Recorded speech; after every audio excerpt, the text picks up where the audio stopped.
Hey guys, thanks for tuning in. We're going to be working on this F10 BMW, changing out the headlight control module.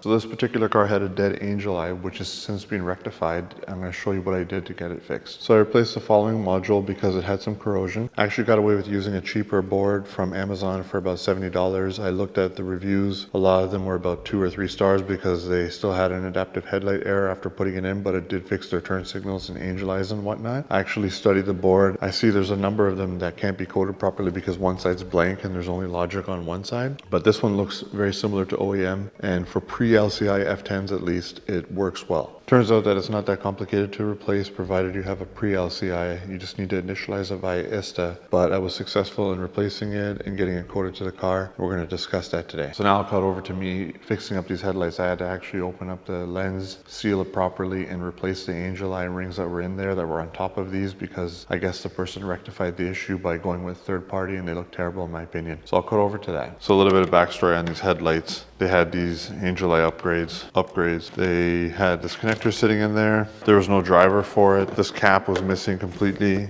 On the back side, these caps were just sitting in the wheel well area, behind the headlight in the bumper area. So I removed that driver. They weren't functional. I activated the DRLs via the iDrive, and one side wasn't working, only the driver's side was working. Looked at this module here and there was some corrosion over here. I cleaned it up and reflowed it with a hot air gun. And after doing so, I could get the angel light to blink for a second, and if it turns right off, there's probably too much current being drawn and it goes into protection mode and shuts off. So I've ordered an Amazon replacement third-party aftermarket driver, which from what I understand, you can program to pre-LCI cars. So I'll be fitting that and we'll see if that reactivates the angel eyes. I do expect it to because I did move the driver over from the driver's side to the passenger side and it started to work. But we need to code it to the car so that the adaptive error would be off the dash. It will make everything work functionally, but you'll have an error on your dash if you have adaptive headlights. I'm going to reseal this. I might as well show it on camera. I already put this sealant in place and cleaned up the lenses. They had some clear crappy silicone on it. Cleaned it up as the best I could. And then I'm going to reinstall in the car, and I'll talk a little bit about what would be involved with getting the headlight out, as well as primarily focus on the coding in this video. There are a number of videos out there showing you how to change that module and how to pull your bumper or pull your wheel liner back, but nothing really on getting it fully coded to the car to make it fully functional.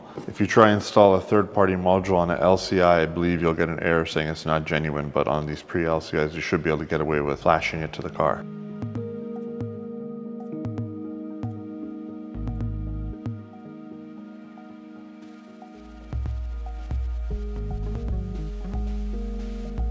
I received the aftermarket module. If I can make this work, I'll put a link in the description so you guys can opt for this if you have a pre-LCI F10. Here's a look at it. Slot this into the headlight. These screws are T20s. Now I'll take this over to the car and see if the DRLs are working again.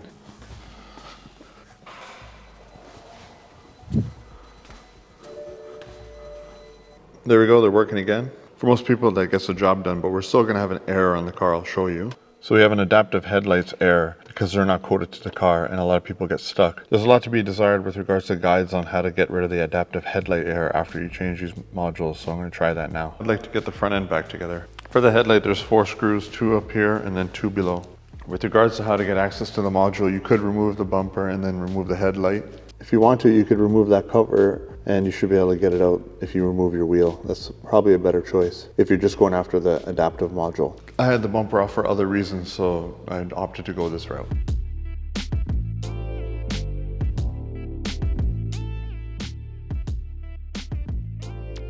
This went a little bit smoother than I was expecting, to be honest with you. I was really expecting E-Sys to be required here so I could code the thing before I ever was able to initialize it, but I was lucky here. So anyway, I ran a test with ISTA and he came up with this code here: initialize new headlight driver module and teach in turn indicator. So I performed that procedure expecting it to fail and expecting to need to go into E-Sys first to code it and then come back to ISTA, and I was going to show you guys.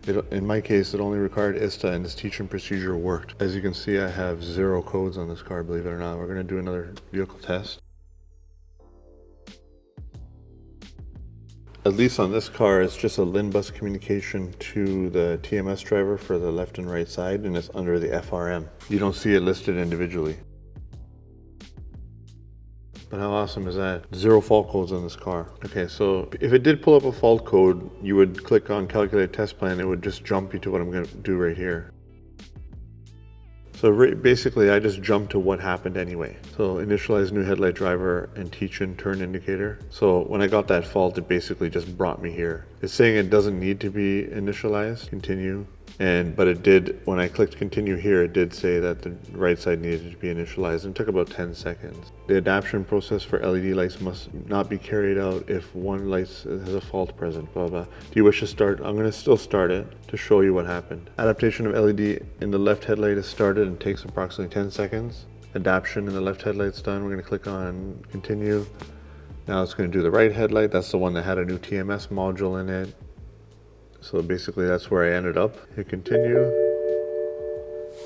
Now the car reset itself. We got a little blink on the combi module or the gauge cluster. Service function finished. Now we can go back to operations, make sure we don't have any faults, and that's basically all I had to do in my case. Now I don't have the adaptive headlight error. There we go, we're error free. We no longer have the adaptive headlight error on the dash. We were able to inject the VIN onto the module via initializing it, or at least it wasn't requiring a VIN, but there's a situation where you may have needed that. Now, assuming that didn't work for you, I'm going to show you what you would do at E-Sys.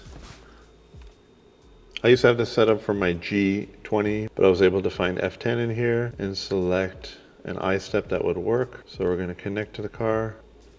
If you guys haven't used E-Sys before, then there's some other videos you probably want to watch before this. Now you would want to read the vehicle order and save it if you haven't already. You would want to read the ECU tree, and you would want to read the VCM and save it as well. But basically ECU is enough. Now we'll go down to, go to the FRM module, right click here, read coding data. So you can see all the files. So those are things we could change in there if we had wanted to. Now without making any changes here, we could have just coded this so that it would push the VIN onto the TMS modules under the FRM. In this case, we didn't have to do it separately because ISTA was able to initialize it no problem and push the VIN onto the module. Or at least for these early cars, it's not too finicky. For the age of this car, it has pretty respectable looking angel eyes. They're relatively bright from the factory. You get a good sense right there of how bright they are. They look pretty good. That'll conclude this video showing you how to replace your headlight control module on an F10 BMW. Seems to be a really common theme. You find a lot of videos on YouTube, but none really going into making sure it initializes, whether you just need to use ISTA or you'll need Esys. If this is the first video you're catching on mine, please consider subscribing. If you liked it, please give it a like so it'll rank higher. Thanks for watching.